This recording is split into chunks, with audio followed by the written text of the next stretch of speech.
A Polícia Civil fez buscas em endereços em Belo Horizonte e Nova Lima, numa operação de combate à corrupção e fraudes. Atenção que carros de luxo foram apreendidos. O repórter Gabriel Rodrigues, ao vivo, tem os detalhes. Gabriel, bom dia, bem-vindo ao BG.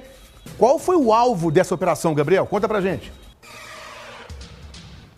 Olá, Lair. Boa tarde para você, para quem está acompanhando o nosso Balanço Geral Minas. Pois então, estamos falando de uma grande quantidade de dinheiro, tanto em bens apreendidos, quanto o valor desse golpe aplicado por um advogado. E para a gente poder entender essa dinâmica do crime e responder todas essas perguntas que você me fez, eu vou conversar agora com o delegado Rafael Faria, que tem todos os detalhes para a gente e já começa explicando de que maneira que esse golpe acontecia. Boa tarde para o senhor. Sim, boa tarde, Lair, boa tarde a todos. Esse golpe foi um sofisticado esquema de fraude, arquitetado por esse advogado tributarista, que oferecia para as empresas uma consultoria como forma de redução da carga tributária. Aparentemente, um trabalho lícito, legítimo, Só que, na verdade, não era uma consultoria. Ele praticava fraudes perante os processos tributários e enganava tanto o fisco quanto a empresa, quanto ao real numerário de tributos. Ele apresentava pedidos de compensação tributária em altos valores e vários pedidos sucessivos perante a Receita Estadual ou a Receita Federal. E, para justificar esses créditos, que não existiam, ele apresentava documentos falsos. Há casos até de sentenças judiciais falsificadas, documentos como contratos de cessão de crédito falsos e outros documentos usando claramente ali de artifício para tentar enganar a Receita. Porém, esse processo ele demora um tempo, aí entre 4 ou 8 meses, até 1 ano. Então, durante esse tempo em que o processo era tramitado perante a Receita, a empresa efetivamente recolhia o tributo a menor. E ele recebia honorários entre 10% e 20%, conforme o caso, sobre esse valor que a empresa deixava de recorrer. Só que com o tempo, ao analisar detidamente aquele processo, a Receita verificava que aquele documento era falso, que aquele crédito tributário não existia e então indeferia a compensação. Nesse momento, a empresa se via obrigada a recolher todo aquele tributo que não foi recolhido antes, acrescido de juros e multa, e verificou que, na verdade, era um golpe. Todo o valor que ela pagou para o advogado a título de honorários foi o produto do crime. Eu vou tentar dar um exemplo para explicar para quem está acompanhando a gente agora entender melhor essa dinâmica. É como se uma empresa tivesse aí uma dívida, se é que eu posso usar essa palavra, tivesse que pagar aí para a Receita 10 milhões de reais, que foi o exemplo que o senhor deu durante a entrevista coletiva. Esse advogado apresentava alguns documentos dizendo que tinha uma compensação de 5 milhões, então que a empresa deveria pagar só os 5 milhões restantes. Só que essa documentação apresentada pelo advogado era falsa e é daí que surgiu o crime, então. Sim, daí que surgiu o crime, porque ele usava esses documentos falsos dentro do processo tributário e ganhava tempo com a Receita. Durante, a Receita presume a boa-fé do contribuinte. Então, ele declarou que tinha aquele crédito e, a partir daí, ele passa a recolher o tributo a menor. Como nesse exemplo dado, onde a empresa pagaria 10 milhões, ela paga apenas 5, indicando que ela teria outros 5 a receber do fisco, o que não era verdade. Agora, qual que seria o benefício para a empresa? Durante a entrevista coletiva, o delegado deu um outro exemplo que facilitou para a gente esse entendimento e eu repasso para vocês aqui agora.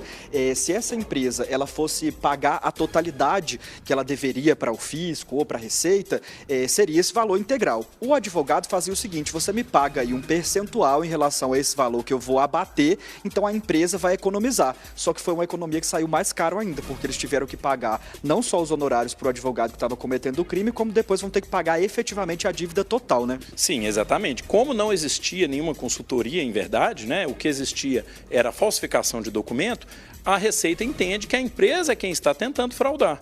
Então, ela lança todo aquele tributo que ela deixou de pagar enquanto o processo estava em andamento, ela lança, cobra da empresa acrescido de juros e multas. Então, a empresa paga todo o tributo que ela já pagaria antes, acrescido de juros e multa e mais os honorários do advogado. Nesse exemplo que a gente deu aqui de uma compensação entre 10 e 5 milhões, a empresa pagaria para ele 20%, por exemplo, de 5 milhões. E esse valor perdido. Vamos falar um pouquinho de números, então. São quantas vítimas aí, quantas empresas vítimas que você já tem noção? Em quais cidades que elas estão? Dá para saber o valor aí do golpe por enquanto? Sim, até o momento, o que nós sabemos são 10 empresas vítimas que já procuraram aqui o departamento. Há atualmente 8 inquéritos policiais instaurados.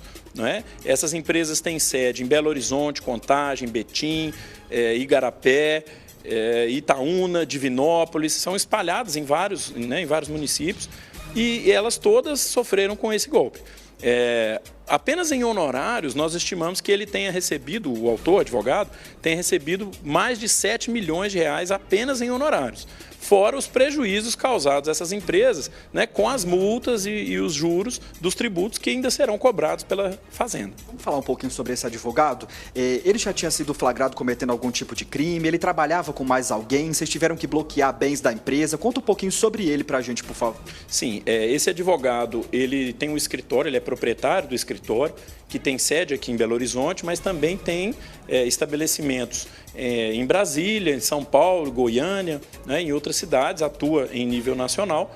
E ele montou um núcleo comercial composto por outras 3 pessoas que fazia a captação desses clientes. Então, essas 3 pessoas é quem fazia o trato diário, ia lá até a empresa, apresentava a consultoria, dizia que estava tudo certo, que ia ser bom, que ia reduzir a carga tributária. E mesmo depois que acontecia, né, o indeferimento por parte da Fazenda, que se descobria, que a vítima começava a descobrir que tinha alguma coisa errada ali, eles continuavam mantendo a vítima em erro, falando que o erro era da Fazenda, que iria recorrer, que iria ajuizar a ação, e isso tudo ganhando tempo e recebendo honorários dessas empresas, honorários indevidos. Ô, Gabriel. Parece que o Laí tem uma pergunta para o senhor. Pode falar, Laí. E esses carros, Gabriel, um abraço pro doutor também, esses carros todos estão no nome desse advogado? Eu via isso, só carro de 500 mil reais, 600 mil reais, 700 mil reais, todos em nome desse advogado?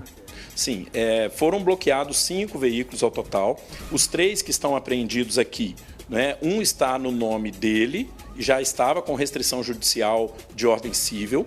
O outro está em nome de um dos funcionários que fazia a captação dos clientes. E o terceiro, a Porsche, está em nome da esposa dele. Porém, a investigação já descobriu que quem fez o pagamento por esse veículo foi o próprio advogado.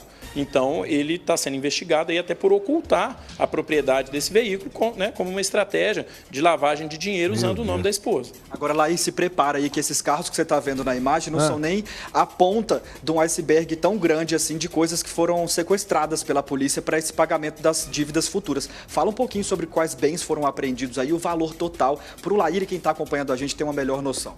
Sim, para a investigação foram apreendidos celulares, tablets, né, dispositivos eletrônicos, cujo conteúdo vai ser analisado para poder subsidiar a investigação. Além disso, foram apreendidos cerca de 4 mil e poucos dólares, foram constrangidos, né, bloqueados judicialmente 2 apartamentos situados em Brasília, um no valor de 2 milhões e meio, outro no valor de 2 milhões e 400 mil.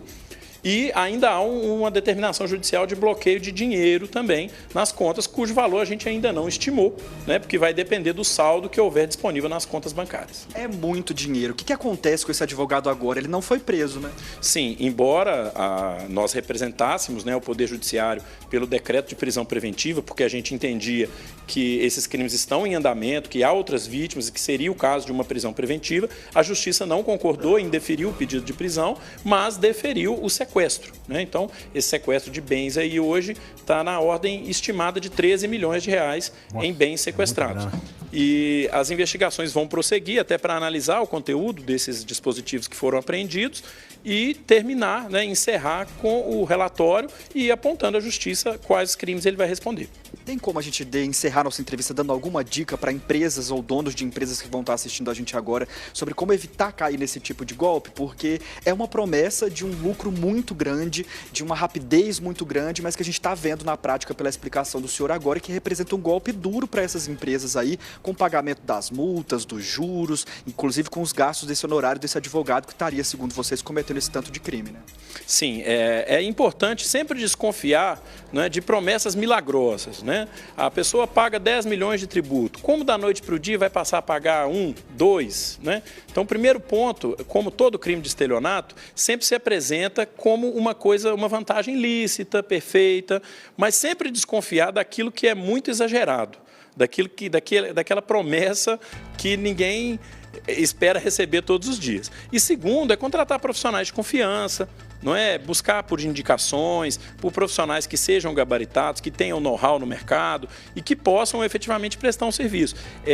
Infelizmente, né, não reflete a grande maioria dos advogados que são sérios, são profissionais que trabalham, que lutam e que oferecem um serviço de altíssima qualidade, né, tanto na área dele quanto em outras. Mas mesmo se tratando de um advogado, né, é bom que sempre se cheque essas informações e ao menor sinal, né, como nesse caso, olha, foi indeferido, houve um problema, checar a fundo, pedir cópia dos documentos, ler as decisões, entender por que aquilo foi indeferido, qual que era o motivo, para evitar um prejuízo dessa ordem. Doutor, muito obrigado pela entrevista, parabéns pelo trabalho do senhor e da sua equipe. Lair, público do Balanço Geral, segundo essas investigações, esse homem estaria cometendo esse crime desde 2022, mas esses detalhes ditos agora é que teriam feito com que a investigação só começasse depois das investigações. São mais de 10 cidades mineiras onde existem aí empresas que teriam sido vítimas desse homem, mas existe também a possibilidade desse golpe estar sendo aplicado em outros estados. Então, toda essa investigação ainda vai continuar para se chegar em outros possíveis envolvidos no esquema, nesses restantes de valores, e a polícia vai continuar aí buscando por pessoas que tenham envolvimento nesse esquema que a gente acabou de explicar. Lair.